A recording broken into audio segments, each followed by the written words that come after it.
Hello नमस्कार साथियों, स्वागत है आपका हमारी daily current affair YouTube channel पर। आज 9 जुलाई 2023 से संबंधित जितने भी मोस्ट इंपॉर्टेंट करंट के क्वेश्चन हैं उनके बारे में चर्चा करेंगे। अगर दोस्तों आप चैनल पर नए हो तो कृपया चैनल को सब्सक्राइब कर ले, वीडियो को अधिक से अधिक लाइक करें और शेयर करें। इसी के साथ दोस्तों बढ़ते एक मोटिवेशन स्पीच की तरफ कि ज़िंदगी का शौक पाला नहीं जाता, शीशे का प्याला कभी उछाला नहीं जाता, मेहनत से संवर जाती है ज़िंदगी, हर काम तकदीर पर डाला नहीं जाता। इसी के साथ दोस्तों करते हैं वीडियो स्टार्ट कि अभ्यास सोलवेक्स भारत और किस देश के मध्य आयोजित किया गया। ए ऑप्शन चीन, B option America, C option Japan, D option Nepal. तो दोस्तों अभी हाल ही में अभ्यास सोलवेक्स भारत और अमेरिका के बीच आयोजित किया गया है, तो इसका बी ऑप्शन बिल्कुल सही है। इसी के साथ दोस्तों बात करते हैं प्रमुख युद्ध अभ्यास के बारे में। टाइगर ट्रम्प ये भारत और श्रीलंका के बीच होता है। शक्ति भारत और फ्रांस के बीच युद्ध अभ्यास है। इंद्रधनुष भारत और ब्रिटेन के बीच। समुद्र शक्ति 23 भारत और इंडोनेशिया के बीच। और संप्रीति भारत और बांग्लादेश के बीच। इसी के साथ दोस्तों बढ़ते अगले क्वेश्चन पर कि हाल ही में क्रिकेटर खिलाड़ी तमीम इकबाल का संबंध किस देश से है। A option England, B option Australia, C option Bangladesh, D option Pakistan. तो दोस्तों अभी हाल ही में जो प्रसिद्ध क्रिकेटर खिलाड़ी तमीम इकबाल, इनका संबंध है बांग्लादेश से।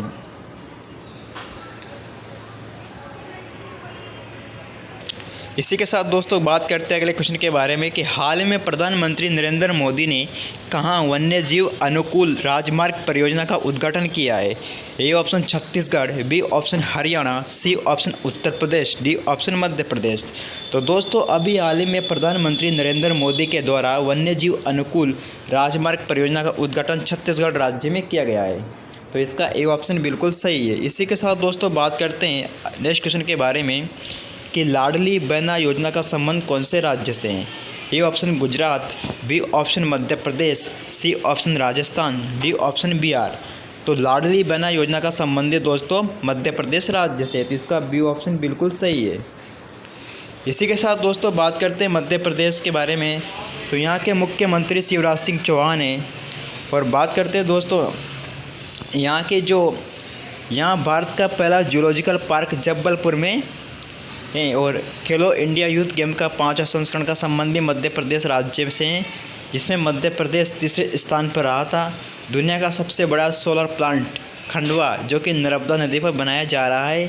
17वां प्रवासी भारतीय दिवस सम्मेलन का उद्घाटन भी मध्य प्रदेश के इंदौर में किया गया। इसी के साथ दोस्तों बात करते हैं 2023 के प्रमुख अवार्ड के बारे में। KR गौरी अम्मा अवार्ड, ये अवार्ड डॉक्टर एलिडा गवेक के द्वारा जीता गया था और ये क्यूबा सोशल एक्टिविस्ट है। इसी के साथ दोस्तों UN एबिटेंट अवार्ड 2023 ये उड़ीसा राज्य द्वारा जागा मिशन के लिए दिया गया था। और असम विभा पुरस्कार डॉक्टर सपन सेकिया को मिला है।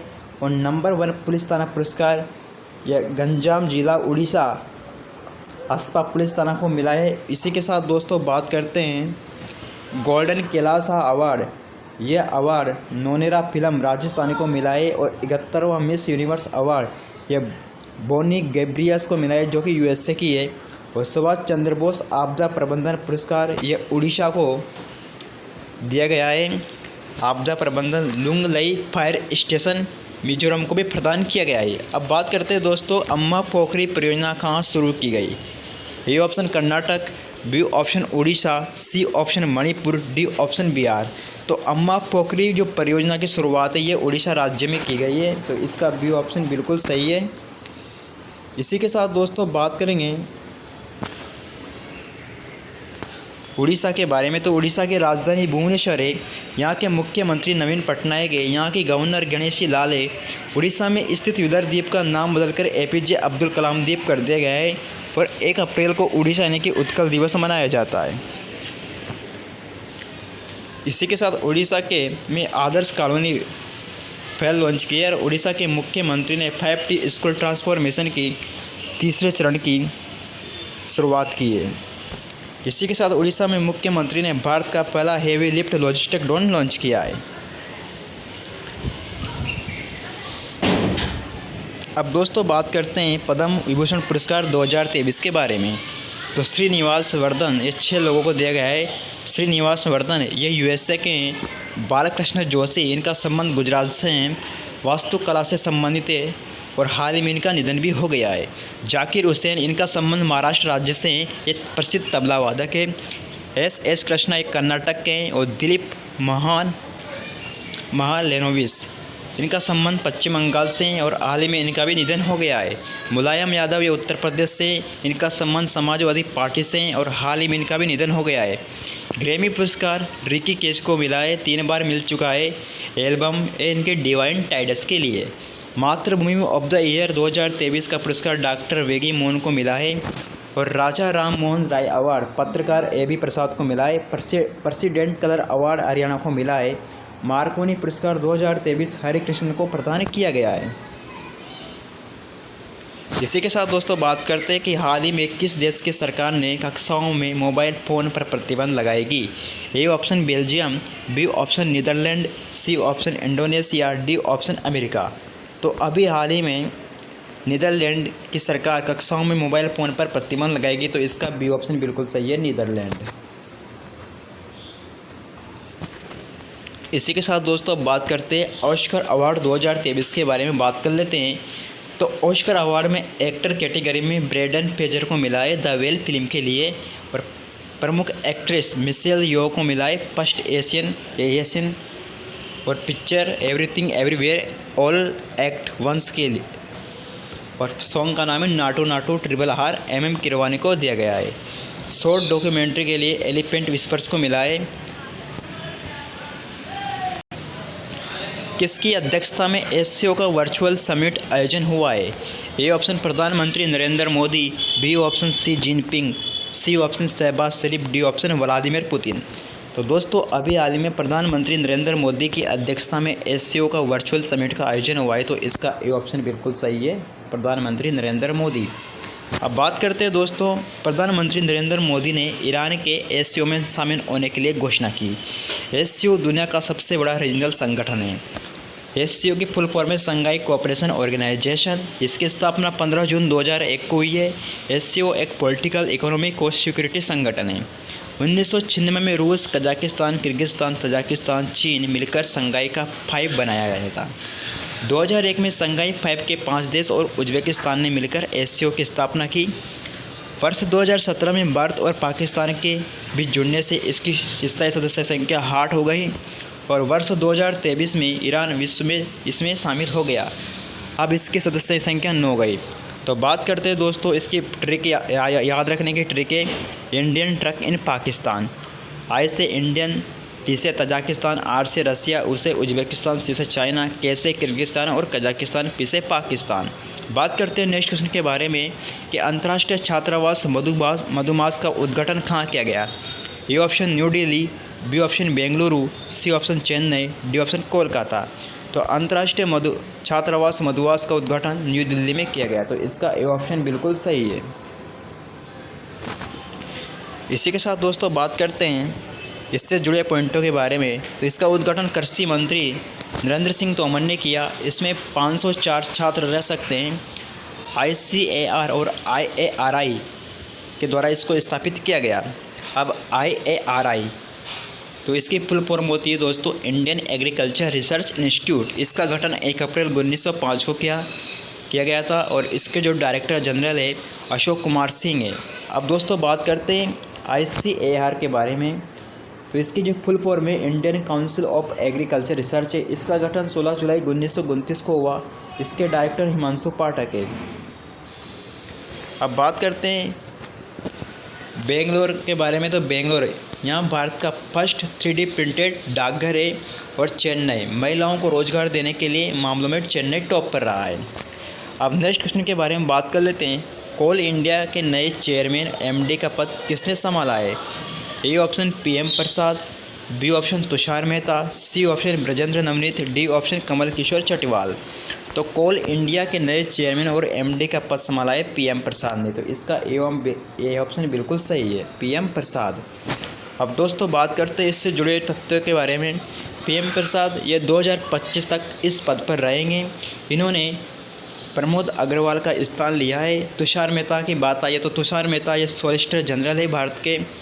बजेंद्र नवनीत ये WTO में भारत के स्थायी प्रतिनिधि है। कमल किशोर चटिवाल इंद्रप्रस्थ गैस लिमिटेड के नए MD है। अब बात करते हैं दोस्तों कोल इंडिया लिमिटेड के बारे में। तो इसकी स्थापना 1975 में की गई। इसका मुख्यालय कोलकाता में है और यह भारत का 7वां सबसे बड़ा एम्प्लॉयर है। अब बात करते हैं दोस्तों कोयला के प्रकार के बारे में बात कर लेते हैं। तो एंथ्रेसाइट कोयला, इसमें कार्बन की मात्रा 94 से 98% पाई जाती है। विटामिन्स, इसमें कार्बन की जो मात्रा है 78 से 86% पाई जाती है। और लिग्नाइट, इसमें कार्बन की मात्रा 28 से 30% पाई जाती है। अब दोस्तों बात करते हैं सबसे निम्न क्वालिटी कोयला होता है फीड।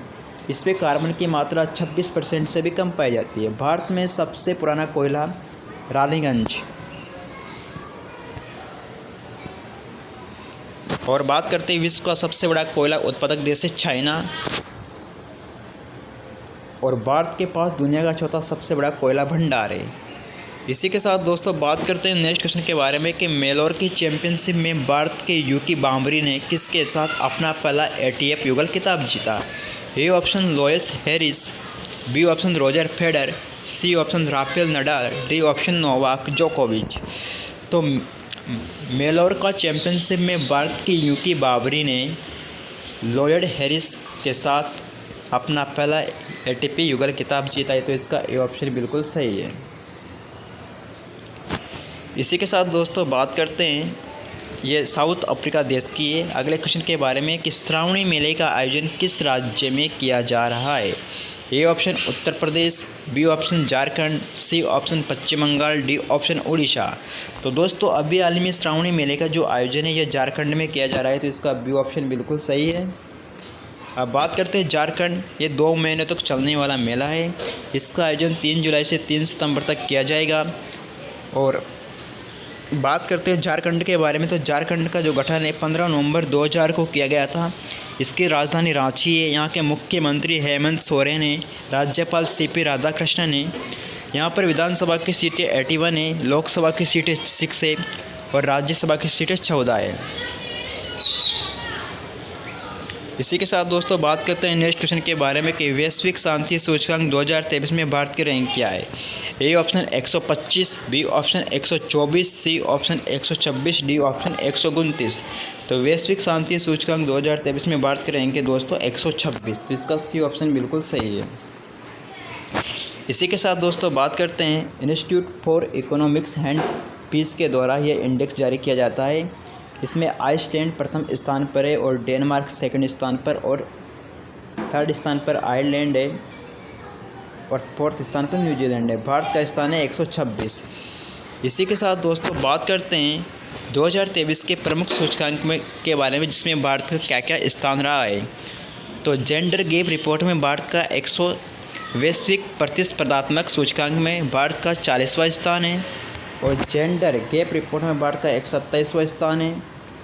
चुनावी लोकतंत्र सूचकांक में भारत का 108वां स्थान है और वर्ल्ड हैप्पीनेस इंडेक्स में भारत का 126वां स्थान है। अंतर्राष्ट्रीय बौद्धिक संपदा सूचकांक में भारत का 42वां स्थान है।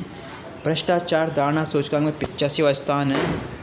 इसी के साथ दोस्तों बात करते हैं ग्लोबल फायर पावर इंडेक्स में भारत का 4था स्थान है। अब नेक्स्ट क्वेश्चन के बारे में बात कर लेते हैं कि 64वीं ग्लोबल एनवायरनमेंट फैसिलिटी परिषद की बैठक कहाँ हुई। A option Australia, B option Brazil, C option Canada, D option Bharat. तो हाल ही में 64वीं ग्लोबल एनवायरनमेंट फैसिलिटी परिषद की जो बैठक है ये ब्राज़ील में हुई है। तो इसका बी ऑप्शन बिल्कुल सही है। बात करते हैं दोस्तों अगले क्वेश्चन के बारे में। अगर दोस्तों आप चैनल पर नए हो तो कृपया चैनल को सब्सक्राइब कर लें और वीडियो को अधिक से अधिक लाइक करें और शेयर करें। के बारे में कि केंद्र सरकार ने दुष्कर्म पीड़ित नाबालिग लड़कियों हेतु किस योजना की शुरुआत की है। ए ऑप्शन मिशन वात्सल्य योजना, बी ऑप्शन जनधन योजना, सी ऑप्शन लाडली बहनी योजना, डी ऑप्शन अम्मा और बहना योजना। तो दोस्तों अभी हाल ही में केंद्र सरकार ने दुष्कर्म से पीड़ित नाबालिग लड़कियों हेतु मिशन वात्सल्य योजना की शुरुआत की। तो इसका ए ऑप्शन बिल्कुल सही है। अब बात करते हैं दोस्तों प्रमुख योजनाओं के बारे में। तो लाडली बहना योजना, इसका संबंध मध्य प्रदेश राज्य से है। अम्मा बहना योजना, इसका संबंध सिक्किम से। वन स्कूल वन IAS, इसका संबंध केरल राज्य से है। अब बात करते हैं अगले क्वेश्चन के बारे में कि 6वीं युवा महिला राष्ट्रीय मुक्केबाजी चैंपियनशिप का खिताब किसने जीता। A option Punjab, B option Gujarat, C option Haryana, D option Orissa. तो दोस्तों अभी हाल ही में 6वीं युवा महिला राष्ट्रीय मुक्केबाजी चैंपियनशिप का खिताब हरियाणा ने जीता है, तो इसका सी ऑप्शन बिल्कुल सही है। अब बात करते हैं दोस्तों अगले क्वेश्चन के बारे में कि हाल ही में चर्चा में रहा R21 मैट्रिक्स M टीका किस बीमारी से संबंधित है। ए ऑप्शन हैजा, बी ऑप्शन मोती जीरा, C option chikungunya, D option malaria. तो अभी हाल ही में चर्चा में रहा R21 या मैट्रिक्स M जो टीका, इसका संबंध है मलेरिया से, तो इसका डी ऑप्शन बिल्कुल सही है। इसी के साथ दोस्तों बात करते हैं कि हाल ही में चर्चा में रही नाना पटेल का संबंध किस खेल से है। A option cricket, B option तैराक, C option football, D option basketball. तो अभी हाल ही में चर्चा में रही नाना पटेल का संबंध है दोस्तों तैराक से, तो इसका बी ऑप्शन बिल्कुल सही है। अब दोस्तों बात करते हैं अगले क्वेश्चन के बारे में कि हाल ही में मादा मोदी आज़ाद Dalit political in the time of Hindutva नामक पुस्तक किसने लिखी। A option Sudha Pai, B option Sajjan Kumar, C option Lalit Natarajan, D option A और बी। तो दोस्तों इसका सही आंसर है कि जो हाल ही में चर्चा में रही मादा मोदी आज़ाद Dalit political in the time of Hindutva नामक जो पुस्तक है, ये सुधा पाई व Sajjan Kumar A and B दोनों के द्वारा लिखी गई है, तो इसका डी ऑप्शन बिल्कुल सही है, ए एंड बी। इसका डी ऑप्शन बिल्कुल सही है दोस्तों। इसी के साथ दोस्तों बात कर लेते हैं नेक्स्ट क्वेश्चन के बारे में। कौन सा देश संयुक्त राष्ट्र उच्च स्तरीय राजनीतिक मंच का मेज़बान बना। A option Australia, B option New York, C option Canada, D option Netherland. तो दोस्तों अभी हाल ही में न्यूयॉर्क देश संयुक्त राष्ट्र उच्च स्तरीय राजनीतिक मंच का मेज़बान बना है, तो इसका बी ऑप्शन बिल्कुल सही है, न्यूयॉर्क। अब बात करते हैं दोस्तों अगले क्वेश्चन के बारे में कि हाल ही में किस देश में अभिनाम ज्वालामुखी के कारण आपातकाल की घोषणा की गई है। A option Uruguay, B option Peru, C option Belgium, D option Indonesia. तो दोस्तों अभी हाल ही में अभिनाम ज्वालामुखी के कारण पेरू देश में आपातकाल की घोषणा की गई है, तो इसका बी ऑप्शन बिल्कुल सही है, पेरू। अब बात करते हैं दोस्तों अंतिम लास्ट क्वेश्चन के बारे में कि हाल ही में स्पेस एक्स को हाई स्पीड इंटरनेट के लिए कहाँ लाइसेंस मिला है। A option Mongolia, B option Cambodia, C option Thailand, D option Brazil. तो दोस्तों अभी हाल ही में स्पेस एक्स को हाई स्पीड इंटरनेट के लिए मंगोलिया में लाइसेंस मिला है, तो इसका ए ऑप्शन बिल्कुल सही है, मंगोलिया। तो दोस्तों आज के लिए इतना ही पर्याप्त है। अगर आपको वीडियो अच्छी लगी हो तो आप वीडियो को लाइक करें, शेयर करें, सब्सक्राइब करें। और अगर दोस्तों आपको वीडियो का PDF फाइल चाहिए तो आप वीडियो के डिस्क्रिप्शन में जाकर वहां से टेलीग्राम चैनल को ज्वाइन कर सकते हो। तो दोस्तों आज के लिए इतना ही पर्याप्त है। मिलते हैं नेक्स्ट वीडियो पर। जय हिंद, जय भारत, धन्यवाद।